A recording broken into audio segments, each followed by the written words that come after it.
Well, I think that the tendency to throw material goods, we just kind of live in a materialist society, a society that's been, I mean, I know it was certainly taught when I was in school, just kind of a materialist universe, a Darwinistic materialist universe where the problems really, if somebody's poor, well, the problem is just that they have a lack of materials, that they will innately all want, that mankind somehow will innately all want to do the same things, which is naive, and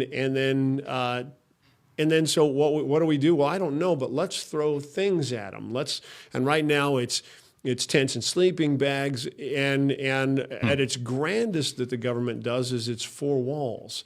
So if we put them in a box somewhere, then somehow the magic happens inside the box, right? That from there they're going to really want to stop drinking or drugging or whatever it is that they're doing. That they're going to want to stop. But all you've really done is we had a guy named B.F. Skinner who created a box that was a way of isolating rats and then giving them two options. Here's your water laced with cocaine, and here's your water without any. And well, eventually you leave a rat in a box by himself, isolated. He'll drink himself. He'll drug addict himself to death. And so again, I don't think that the box fixes anything. I mean, jails are not rehabilitative, generally speaking, and so we have to do something more. We have to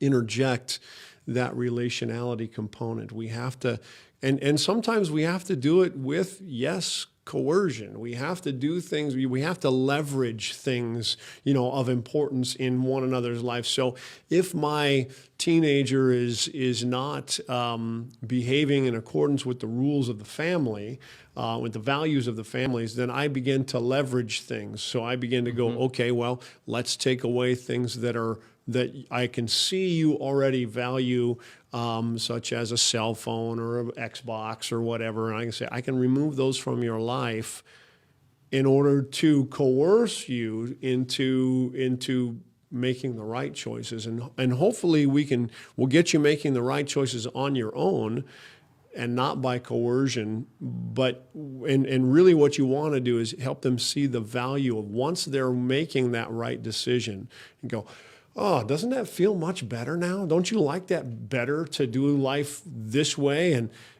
they're like, yeah, actually I do. It's really nice to not be in trouble all the time. It's really nice to not have everybody yelling at me all the time.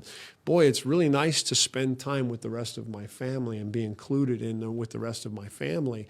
So the ability to use coercion towards a good end is not a bad thing. It's something that families have been doing from time immemorial, and really that's kind of we bring them to a place where repentance can happen. We bring them to a place where they can be invited back into the family and everything's back into a normalcy. That's what we're looking for is golly, how can we help these people reconnect to their humanity, find that dignity, that vacation at the beach, that nice holiday with family, enjoying time together. It's so important. And I've just seen so much of the time, the $5 that the guy's asking for with the cardboard sign or whatever you got in your pocket or a little spare change, whatever that you have, that's